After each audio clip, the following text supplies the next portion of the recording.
तर शिंदे गटाच्या हातून नाशिक लोकसभेची जागा जाते की काय असा प्रश्न आता उपस्थित होतोय। कारण नाशिक लोकसभेच्या जागेवर भाजप पाठोपाठ राष्ट्रवादी काँग्रेसने दावा केला आहे।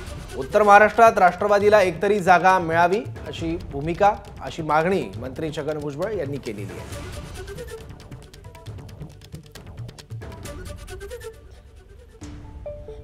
आमचा दावा आहेच ना, ते सगळं सुने, कारण आमचे आमदार आहेत तिथे नाशिक जिल्ह्यामध्ये आमचे 6-7 आमचे आमदार आहेत। इंदोरीच्या देखील जागेवर आपला दावा होता असं समजत, मात्र इथे भाजप नाही, आता तो विषय संपला।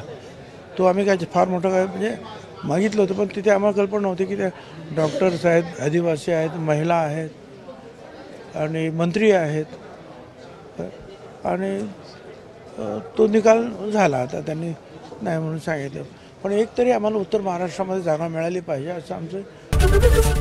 एबीपी माझा, उघडा डोळे बघा नीट।